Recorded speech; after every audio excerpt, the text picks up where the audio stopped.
Welcome to Bergen. You're with Jonathan and Jennifer on Well-Traveled Life. Bergen is known as the heart of the fjords, or the city of seven mountains, though even locals argue over which seven mountains we're really talking about. In this video, we'll help you fall in love with the fjords, the waterfalls, historic churches, and a hotel outside the city. Bergen has an airport about 30 minutes out of town, with train and bus access into the city center. It's also the busiest freight and passenger port in the country, with 300 cruise ships and over 500,000 passengers each year.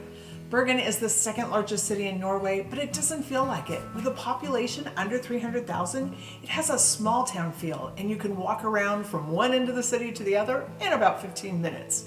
You might notice that there are no billboards in the city because they have been barred, again lending to that small town home feel. While you're in town, you'll want to visit the Hanseatic wharf called Bryggen, with those iconic, colorful buildings that used to be the trading center of the Hanseatic League, but now serve as restaurants, cafes, museums, and shops. And to make that walk more enjoyable, stop at the fish market. It's been active since 1276 and offers a whole lot more than just fish. You will find fresh fruits, vegetables, and handicrafts, and souvenirs of all kinds. Dried cod and stockfish made Bergen the center for trade for Northern Europe in the 14th century. The German merchants, who had exclusive rights to the trade with the northern fishermen, were resentful of the Scottish merchants who were settling in Bergen and ended up attacking a number of their homes on November 9th of 1523. This Hanseatic influence is still visible.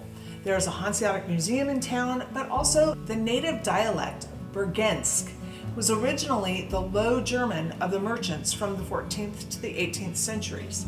The Danish influence from 1536 to 1814 removed the female grammatical gender, making Bergensk one of very few Norwegian dialects with two rather than three grammatical genders.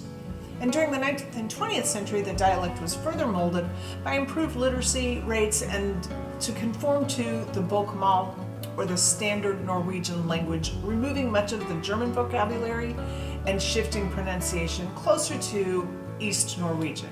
Trading in Bergen may have started as early as the 1020s, but according to tradition, the city was founded in 1070 by King Olaf Kyrre and was named Bjorkfinn, the green meadow among the mountains.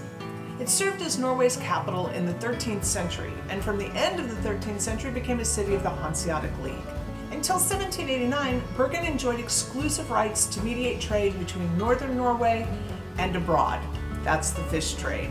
And it was the largest city in Norway until the 1830s, when it was overtaken by the capital, Christiania, which we talked about in our video on what is now known as Oslo. Since recorded history, fires have shaped Bergen's cityscape, whether through civil war between the Bagler and the Birkebeiner faction in 1189, accidental fires that got out of control in 1248 and 1413, plundering by the marauding Victual Brothers of Germany in 1428, the 1455 burning by the Hanseatic merchants, the 1476 burning of Bryggen by a drunk trader, a number of accidental fires in 1582, 1675, 1686, and the Great Fire of 1702, where 90% of the city was reduced to ashes. The city has been built and rebuilt. Additional fires in 1751, 1756, 1771, 1901 and 1916 decimated entire sections of the city, and as recently as 1955, when parts of Bryggen burned down again. St. Mary's Church is one of the oldest buildings dating from the 12th century, but these fires also gave Bergen the ability to reinvent itself with regular-sized city blocks and large apartment buildings and villas and even neighborhoods with single-family homes. So the city lies between the Hardangerfjord and the Fjord and is surrounded by 9 mountains, so you have lots of hiking opportunities and plenty of water activities. If you want the views from above those mountains, but you don't want to do the hiking, you can visit either Mount Fløyen via the funicular or get up to the higher mountain, Mount Ulriken, by cable car. But Bergen is the rainiest city in Europe and known to have over 200 days of rain per year, sometimes having more than 2 months of consecutively rainy days. So no matter what season you're there, bring a jacket and maybe an umbrella. And because Bergen is at the foot of these mountains, it's a hilly city, so wear comfortable shoes as there are lots of stairs and cobblestone streets to explore. We're going to head across the fjord by ferry. So the ferry takes us across the fjord. There is space for buses, cars, etc. It runs at certain times, so you kind of have to catch the ferry. It's only about a 10-minute ride across, and that will take us up to the Hardangerfjord.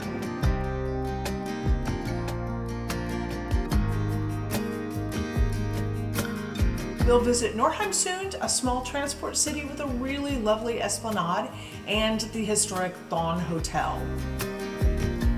There's a church that lies between Bergen and Norheimsund that is frequently visited by cruise ship passengers. Here we pass through what's called the Dorado of Bergen. This area had quite a bit of land that was sold, and people bought it up and created these very small little summer homes, little summer cottages. That tradition is still there, but the cottages are much grander and actually have become full-time housing with all of the modern amenities.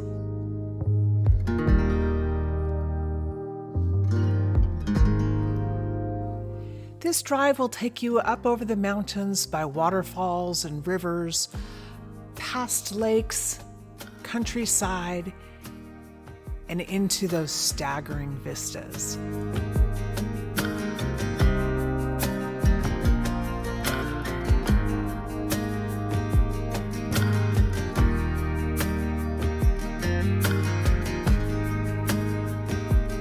Before we visit, let's dive into a little Norwegian church history to better understand this Holdhouse church. Unlike some of its Scandinavian neighbors, Norway doesn't have a long history of nobility, so few resources were allocated to building palaces and castles.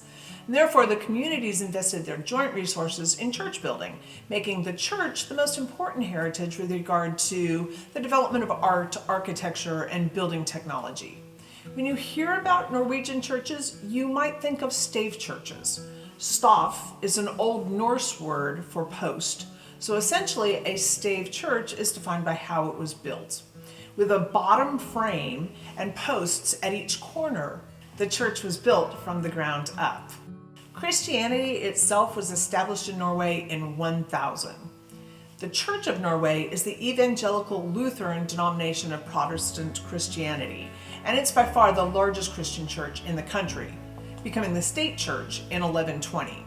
The Protestant Reformation saw the transition from Catholicism to Lutheranism in the 1500s. While Norway was ruled by Denmark, Christian III became king in 1536, and he instituted Lutheranism as the official religion in all of Denmark, Norway, Iceland, Greenland, and the Faroe Islands. And within 3 years, the Reformation was accomplished by force in Norway. Catholic priests and bishops were persecuted, monastic orders were suppressed, and the crown took over church property, while some churches were plundered and abandoned and even destroyed. The bishops had been arrested and/or removed and replaced by diocesan chiefs hired by the superintendents who were appointed by the king. They would not be allowed to earn any major income, and parish priests were instructed to preach the gospel, and the congregation was to be brought up in the gospel doctrine. Lutheran catechism was introduced for children. Norway was made a hereditary kingdom under Denmark, which lasted until 1814, when it was ceded to Sweden. Known for its interior decoration, look for these very ornately painted walls in a style called rosemaling, as well as the painted sandstone sculpture of the Virgin and Child that graces the arch above the door to the chancel. Although it was originally a stave church, the rebuilt Holdhouse follows the long church design. The sculpture of the Virgin and Child disappeared during the Reformation, but it appeared again after 1582. It's thought to be of Germanic origin, possibly from Westphalia, which was the center for Gothic sandstone carving. And although church records date back to the year 1306, the church itself was probably constructed even earlier. The first church was a stave church called the Hollandsdal Kirke, and it was probably built during the 13th century. Some 300 years later, in 1618, the old choir of the church was torn down and a timber-framed choir was built in its place. And 100 years after that, in 1726, the old nave was torn down and replaced with a new timber frame nave, which seats about 90 people. At this point, there were no more medieval parts of the church still standing because it had essentially been completely reconstructed. Isn't it crazy to think that a 300-year-old church is no longer a medieval building? But within another 100 years, in about 1890, a brand new church was built in Hollandsdal, a couple of miles away, and that new church made this one no longer necessary for use, and so it was sold in 1889 to Hans Holthus, and he was going to demolish it within 2 years. But he ended up selling it to the Society for the Preservation of Ancient Norwegian Monuments and has now become a museum called the Holthus Kirke. The new owners were able to repair and restore the building between 1905 and 1906. The painted walls date back to the 1700s and are thought to pay homage to the cloths and tapestries that hung on the walls of the original church, which were listed in those original inventories from 1306. It's still used by the parish for very special occasions and is a short walk from the road through a field of sheep. Since it's just a mile west of Norheimsund, you must stop at Steindalsfossen for a very easy climb up a path to the top. You aren't necessarily going for the view below, but you're going for the view behind the waterfall. It's 151 feet high with a main drop of 66 feet, and you can walk behind it, stay dry, and see it from the backside.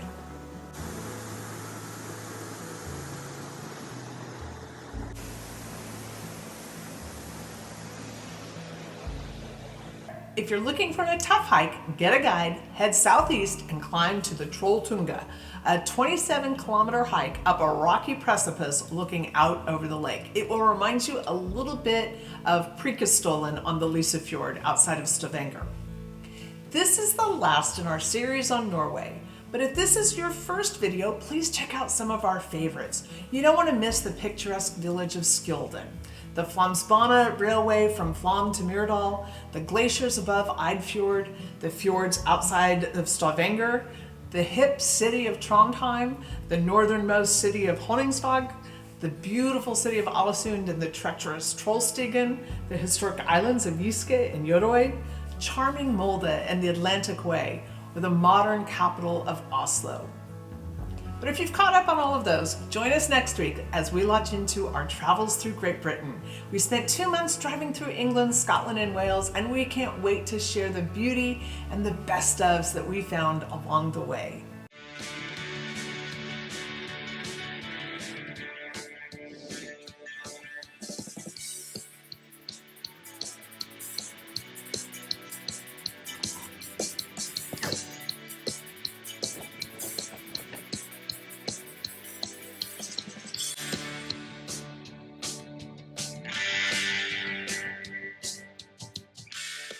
As we were preparing to leave at the end of our day in Bergen, we had a couple of guests who were quite late. Unfortunately, we were going to another port that was close by and the captain opted to wait.